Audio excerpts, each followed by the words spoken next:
fui pra Acari, eu já tinha ouvido falar de lá. Por que eu fui lá? Tem uma lenda, mas aparentemente é verdadeira, que houve um decreto no período do Brasil Império e que a população de Acari era obrigada a manter a fachada da casa dela limpa, sob pena de uma grande multa. E aí a população local, desde o final do século XIX, mantém, primeiro por medo de tomar uma multa e depois por cultura, que isso virou, as fachadas limpas. Se eu deixar a fachada limpa, eu vou deixar também, vou pintar a casa. O que acontece? A cidade é uma região, ela pertence a uma região pobre do Rio Grande do Norte. A cidade é um brinco. Um brinco. E um não precisa ficar obrigando o outro a limpar. A cidade entendeu que faz parte da identidade deles ter aquela cultura de manter a casa limpa, a casa bem cuidada, a fachada bem cuidada. A cidade é um primor. Um primor. Ou seja, a cultura, em grande medida, começa com você ter, vamos dizer, regras e dogmas muito duros para gerar na pessoa a cultura. Às vezes a cultura só vai vir, assim, sei lá, de um superego repressor. Ou seja, a cultura vem, não pode, tá errado, e senão eu vou te punir. E aí a pessoa, tá bom, eu vou fazer. Mas depois aquilo vira cultura. Ou seja, primeiro vem a sanção, muito, uma mão pesada, e depois surge a cultura. O Lee Kuan Yew, eu sempre falo o nome dela, o Lee Kuan Yew, que é o líder maior de Singapura, é o cara que fez Singapura ser Singapura. Esse cara é um dos grandes construtores de civilização dos últimos 50, 60 anos. O cara transformou um lugar pobre, pouco importante, num dos lugares mais interessantes, ricos e produtivos do mundo. E ele começou com muita lei e ordem. Regras claras para trabalhar, o Estado entendendo assim, liberdade para as pessoas trabalharem e produzirem, de um lado, mas o Estado participando da atividade, ajudando a induzir a economia em certos termos, e lei e ordem como se não houvesse amanhã. Muita lei e ordem. Assim, tinha aquela coisa, se jogou chiclete no chão, você vai tomar multa. Pois bem, muita lei e ordem. O que você criou? Cultura. Hoje as pessoas têm aquela cultura guardada dentro de si. Singapura é um dos lugares mais incríveis do mundo. Todo mundo que vai pra Singapura fala que esse lugar é incrível. E o que teve foi, no começo, regras muito duras, cria-se uma cultura e depois a cultura ela é expressa e se torna parte do cotidiano das pessoas. Então em algum momento a gente vai ter que romper com essa cultura que a gente tem de levar vantagem uns sobre os outros e de achar que é natural um grupo de pessoas tá sempre, vamos dizer, se locupletando dos demais. E eu acho que isso tem que vir através de regras muito duras. Fudeu, então, porque a gente vive a sociedade ocidental, diria, de uma forma geral, a gente tá acostumado, a gente tá indo para outro lado. A gente chegou atrasado no bonde da lei e da ordem, e agora, assim, o tempo humano, assim, o mundo, ele tá em outra vibe. Agora a gente tá falando sei lá, legalização da maconha. Agora a gente tá falando de, sei lá, casamento gay. Estamos falando de umas outras coisas que vão pra... Não necessariamente, mas tem a cara de ir pra um lugar de menos lei e mais liberdade, sabe? Sinto isso. Se a gente for... Até porque se a gente for tentar... Se a gente for... Ai, família, olha só. A partir de amanhã... Ninguém pode mais jogar bituca de cigarro na rua, soltar lixo, caralho, porque se tiver, vai dar merda. Eu acho que a gente surta.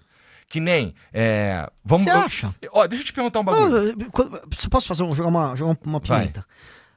As pessoas não andavam com cinto de segurança até os anos 90 no Brasil. Você vai lembrar, você tem mais ou menos a minha idade. Até 92, por aí, ninguém andava com cinto de segurança. Passaram assim, para usar a porra do cinto de segurança. E aí começaram a multar. E as pessoas começaram a usar, e hoje usam cinto de segurança até no banco de trás. Cigarro, passaram uma lei, foi uma lei federal, mas... É verdade. É proibido fumar cigarro na balada, é proibido fumar, vai multar. Cara, no começo quiseram brigar, depois ficou todo mundo com medo, e a real é que ninguém mais fuma em espaço fechado. Então, de fato, você consegue ter leis que alteram isso. E outra coisa, os ganhos que você tem em termos... Mas é que os nossos problemas são tão fundamentais. São fundamentais, mas o que eu quero dizer é, você conseguiu gerar hábitos. Então, verdade. A lei gerou o hábito do cinto de segurança. A lei gerou o hábito do cigarro. A lei não pode gerar um hábito, por exemplo, de... Vamos dizer, eu quero viver numa cidade que não tem pichação. Cara, tem que ter punições muito claras pra quem picha. Você destrói a experiência urbana de qualquer um. A pessoa volta cansada pra cá. Eu fui muito a favor daquela lei cidade limpa pra acabar com o outdoor. Você fica moído mentalmente com a quantidade de informação. Você tá tomando porrada de informação.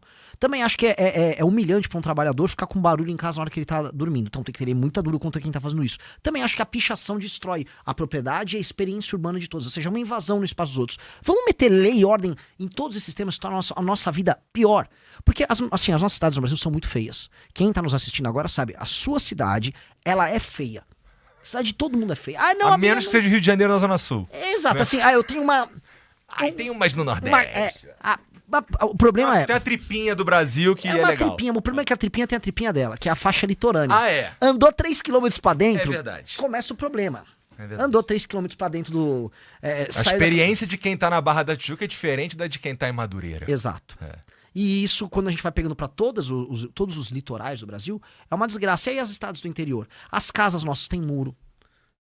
Toda casa nossa tem muro porque a casa vai ser roubada. O Brasil tem a cultura, eu produzi janela de metal. Ah, é? Foi uma empresa que falaram, Renan, você faliu a empresa. Não falei, a empresa não foi a falência. Mas eu fazia porta de janela de aço e eu sempre me discutia, cara, estou em 2009, 2010, e eu tenho que fazer uma janela que ela necessariamente vem com uma grade soldada, porque um sujeito vai pular na janela. Uhum. E as pessoas fazem questão de ter, e elas iam na loja e testavam se um ser humano não consegue quebrar aquela grade. Cara, isso é muito animalesco, cara. Toda uma indústria ineficiente. Veja só quanto metal foi gasto, quanto tempo de vida do soldador foi gasto pra criar uma grade só porque um filho da... quer invadir a tua casa. Então você tem que meter uma porta de metal e o pessoal quer ver a chapa que usa e se ela vai resistir a um cara meter um chute na porta pra ele entrar. Cara, nós vivemos uma cultura de medo. Então nossas cidades são feias, nossa experiência urbana é uma desgraça. Você acha que o cara, ele tem que... Eu concordo, assim. Se a gente for parar pra pensar em todo o desperdício que a sensação de insegurança produz, é maluquice, né? Cara, você narrar o teu dia e todas as decisões que você toma inconscientemente só pra não ser roubado, você vai ver, nossa, eu sou... Isso é a cultura, não é? É a cultura gerada pelo outro lado. O outro lado te obriga a esconder seu celular quando você tá andando na rua. Você criou um hábito. Através do quê? Do medo de ser roubado. Igual a pessoa criou o hábito de não fumar dentro de um restaurante com medo de ser multado e expulso do há restaurante. uma lei, só que não tá... Não tá no papel. Curtiu o vídeo? Então deixa o seu like, se inscreve e ativa o sininho. Tamo junto e até a próxima.